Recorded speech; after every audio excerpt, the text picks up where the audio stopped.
Começa hoje o curso de Física do Ensino Médio. Nós estaremos juntos nesta jornada. Bons estudos! Você vai assistir a teleaula de número 1.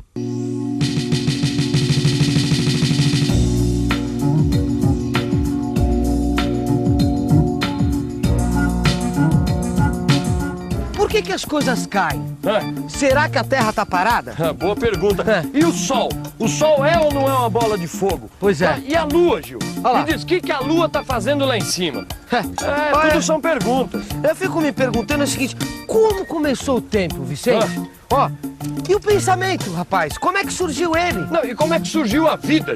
Tá aí. Como é que surgiu a vida? Tem vida depois da morte? Tem vida em outro planeta? Isso tudo são questões, são questões. Mas acho que a gente também tem que ir com calma, viu, Vicente? A gente não tem obrigação nenhuma de responder tudo isso, não é verdade? Não, imagina. Eu acho que a gente só tá lembrando as perguntas que o próprio homem se faz o tempo todo. Não, sobre... Ó, você já parou pra pensar como o ser humano é curioso?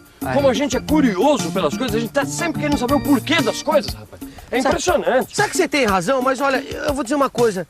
Acho que ser curioso é uma boa, viu, Vicente? Eu acho também. Porque, olha, veja só, foi assim, fazendo perguntas, procurando respostas, que o homem acumulou seus conhecimentos, não é verdade? Isso é verdade. E olha, Isso é falando nisso, com essa teleaula aqui, nós vamos começar uma grande caminhada de conhecimentos.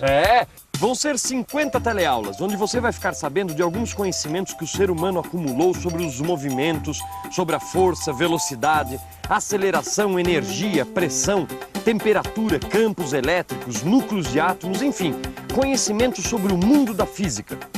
Na teleaula de hoje, você vai ver que o conhecimento científico é uma questão de método e que o método experimental é a base do método científico usado na física. Aliás, você vai aprender o que afinal é física, quais as suas divisões e as suas aplicações.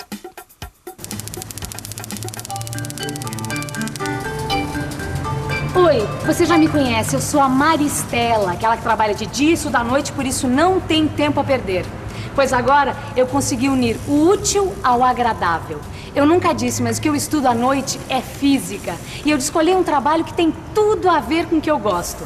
Eu estou trabalhando de monitora aqui na Estação Ciência, um lugar destinado a incentivar o gosto pela ciência, principalmente entre crianças e estudantes. Você já reparou que existem respostas e respostas? Na verdade, a resposta depende da forma, quer dizer, do método que você usa para responder uma pergunta. Existem métodos que permitem conhecer melhor o mundo que nos cerca. Outros já criam ilusões. Quer ver? Escuta só o que está escrito nesse horóscopo. A Lua energiza seu signo, apesar de estar em fase com Saturno, com a qual apresenta tensão. Você deve aproveitar as vibrações de Mercúrio, que completa hoje o seu ciclo. Assim, curta hoje os seus amigos. Número de sorte, 23. Você reparou como o horóscopo usa palavras que parecem científicas? Olha só, energizar, tensão, vibração, fase. Mas será que a gente pode acreditar em tudo isso que está escrito aqui? Por favor, você não acha que o que está escrito no horóscopo é verdade? Eu acredito um pouquinho, mas acho um pouco de coincidência. Bom, é hora de esclarecer essa dúvida de uma vez por todas. Os horóscopos são produtos da astrologia, que não é uma ciência. Isso quer dizer que as definições da astrologia não são exatas. Elas variam de acordo com a interpretação do astrólogo, que é quem faz os horóscopos. Na verdade, o que está escrito no horóscopo é a opinião do astrólogo. E ele pode acertar ou não as suas previsões. Como você sabe, existe uma grande diferença entre uma opinião e um fato. Quer ver só um exemplo de um fato? Para a gente poder ver o nosso rosto num espelho plano como esse daqui, ele tem que ter, no mínimo, a metade do tamanho do nosso rosto. Isso é um fato. Pode testar. E aí, Gil? Oi. Tá pronto ou não tá? Não, sabe o que é? Eu não tô conseguindo enxergar meu rosto nesse espelho aqui, ele é muito pequenininho, Vicente, ó. Mas com isso aí você não vai conseguir mesmo, ó. Não, e eu quero sair bem na foto também, né? Eu sei. Pega esse meu aqui que não tem jeito. Para você ver o seu rosto inteiro, não adianta. Você precisa ter um espelho que tenha, no mínimo, a metade da altura do seu rosto. Não tem jeito. Agora sim, ó. Não falei? Ô, Vicente, me diz uma coisa. Esse negócio do espelho ter no mínimo metade da altura do meu rosto, pra eu poder enxergar meu rosto inteiro, vale sempre isso daí? Vale sempre. Por isso que a gente diz que trata-se de um fato, entendeu? Porque ele pode ser verificado em qualquer lugar do mundo. Agora a gente entrou no campo da ciência. Isso. Que a gente não tá mais diante de uma opinião, e sim de um fato, não é isso? Que a gente pode verificar. Exatamente. A ciência, Gil, ela trata de lidar com os fatos, entendeu? Você não pode sair por aí acreditando em tudo que você vê, não. A gente precisa fazer perguntas, precisa ter curiosidade, entendeu? Pra quê? Pra buscar os fatos e as suas explicações. E a ciência, com seus métodos, pode ajudar muito a gente a encontrar essas respostas. Já que o negócio é fazer perguntas, ter muita curiosidade, você não acha que tá na hora da gente conhecer melhor, assim, ter mais conhecimento sobre essa tal de ciência, não? A gente pode muito bem dizer que a ciência é uma forma de olhar o mundo. E é lógico que ela não é a única. Mas uma coisa a gente não pode negar. O método científico tem permitido à humanidade construir conhecimento sobre o mundo, permitindo compreender e, de alguma forma, controlar aspectos da natureza. O método científico busca, na natureza, a resposta para suas perguntas e a confirmação de suas hipóteses. Hipótese é uma suposição pela qual a imaginação antecipa o conhecimento sobre algo. Vamos pensar num exemplo, numa pergunta que começou a ser feita lá na antiguidade. Se eu soltar dois objetos de massas diferentes, por exemplo, essa esfera de ferro e essa folha de papel, qual vai chegar ao chão primeiro? Os gregos antigos acreditavam que o chão era o lugar natural das coisas pesadas e por isso elas chegavam primeiro ao chão.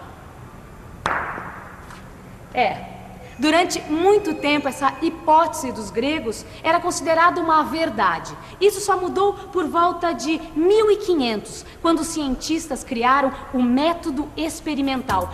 Galileu Galilei foi um dos primeiros a utilizar esse método. Ele estudou o fenômeno da queda dos corpos, fazendo observações, medições e, principalmente, experimentos de pensamento. Ou seja, ele começou a observar como, quando e em que situação o fenômeno ocorria.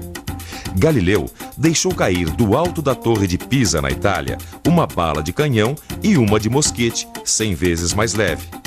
Isso permitiu que ele chegasse à seguinte conclusão: dois corpos, abandonados de uma mesma altura ao mesmo tempo, chegam juntos ao chão, mesmo se tiverem massas diferentes. Olá, Vicente, tô pronto. Uma pedra pequena e outra grande, hein? Vou soltar, atenção, olha lá. Olha só, rapaz! Galileu tinha razão, hein? As duas chegaram juntinhas. Mas sabe o que eu tô pensando agora? Será que isso aí funciona em qualquer situação, com qualquer tipo de objeto? Sabe que você me deu uma boa ideia, Vicente? Olha, vamos usar um método científico. Primeiro nós vamos duvidar dessa afirmação, depois nós vamos fazer uma experiência para verificar se ela está correta. Não é legal? Para você também poder participar em casa, vamos usar dois objetos bem simples. Por exemplo, uma folha de papel e um caderno. O que você acha? Muito legal essa ideia. Então, ó, nós vamos fazer o seguinte, nós vamos pegar uma folha de caderno e um caderno, vamos soltar da mesma altura e na mesma hora para ver qual que chega primeiro no chão, não é isso? É isso aí. Vamos aí? Vamos. Então vamos. A folha é mais leve. Caderno. Por quê? A gravidade, o caderno cai primeiro, é mais pesado. Vamos fazer a nossa experiência, olha. Caderno e a folha. Você solta os dois ao mesmo tempo, vamos ver qual que vai cair primeiro. Aí, o caderno, todo mundo acertou. Agora, por que será? Será que é porque ele tem mais massa? Vamos fazer uma outra experiência, porque método experimental é assim, a gente tem que fazer várias experiências. Agora com duas folhas de papel iguaizinhas. Por favor, você pode soltar de novo? Vamos ver qual que vai chegar antes.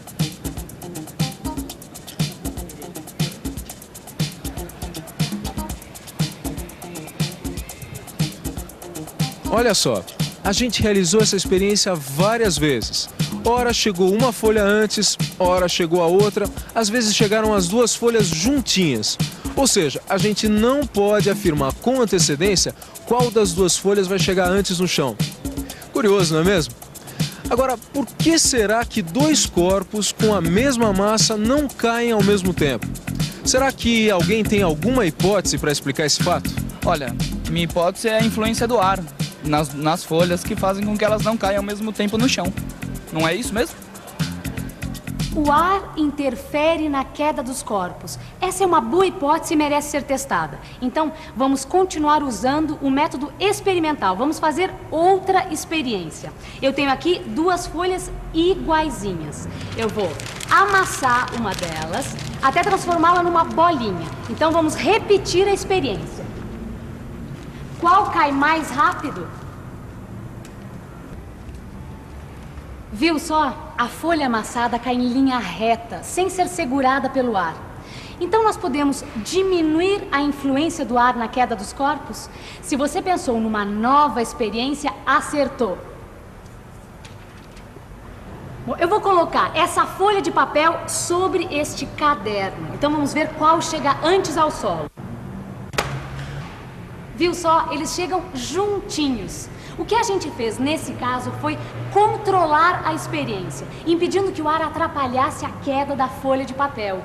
Com essa experiência, nós podemos comprovar a afirmação de Galileu, que 2 corpos abandonados da mesma altura, ao mesmo tempo, chegam juntos ao solo, mesmo se tiverem pesos diferentes. Essas experiências super simples mostram que nem sempre os fenômenos são observados com facilidade. Para estudar as leis da natureza, a gente tem que criar condições adequadas. Criar as condições adequadas. Essa foi a grande sacada do Galileu ao criar o método experimental. Tudo bem, Vicente. Olha, sabe que com essas experiências deu para ter uma boa ideia sobre o método experimental? Só que eu me toquei do seguinte, até agora a gente não falou nada sobre o que é física. Você não acha que agora a gente poderia falar sobre o que é física? Uma ótima hora. Você falou muito bem. Então, afinal, o que é a física? Se a gente voltasse no tempo uns 200 anos, a gente não ia precisar se preocupar com essa pergunta. Isso porque naquele tempo, todos esses conhecimentos, chamados hoje de física, química, astronomia, engenharia, etc., era tudo conhecido como filosofia natural. Só que as informações sobre a natureza e as coisas construídas pelo homem aumentaram de tal maneira que foi necessário dividir o conhecimento em várias ciências. A invenção da máquina a vapor e as descobertas sobre a eletricidade fizeram surgir pessoas interessadas em aplicações práticas do conhecimento científico. Essas pessoas, que hoje a gente chama de engenheiros, estavam mais interessadas em tecnologia e abandonaram a filosofia natural. Você reparou a quantidade de assuntos tratados pela física? Mecânica, eletricidade, luz, calor, eletromagnetismo, átomo, núcleo, planetas, estrelas, galáxias. Não, é coisa pra chuchu. E para facilitar o estudo desses variados assuntos, a física é dividida em ramos. Eu vou citar 4. Mecânica, termodinâmica, eletromagnetismo e física atômica e nuclear. Você sabe quais são as aplicações práticas da física? A física tem tudo a ver com a tecnologia aeroespacial e, dessa maneira, com a conquista do espaço e com as comunicações via satélite. Os computadores funcionam com componentes microeletrônicos que são baseados na física atômica. Na medicina, a tomografia computadorizada e o raio laser são conquistas possibilitadas pela física. Agora é hora da gente revisar tudo o que foi visto hoje. E atenção, se liga aí que é hora da revisão. Na teleaula de hoje, você viu que existe uma grande diferença entre uma opinião e um fato. E viu que a ciência lida com fatos. Aprendeu que a ciência tem um jeito próprio de olhar o mundo. Quer dizer, ela usa o método científico para estudar a natureza. Você viu um exemplo prático do que é método experimental, a base do método científico usado pela ciência. E por último, ficou sabendo afinal o que é a física, quais as suas divisões e algumas de suas aplicações práticas. Bom, a nossa caminhada pelo mundo da física já começou. E na próxima teleaula, a gente vai começar o estudo das grandezas físicas. Mas até lá, você deve dar uma boa estudada na primeira aula do seu livro de física. Então, bons estudos e até a próxima. Tchau!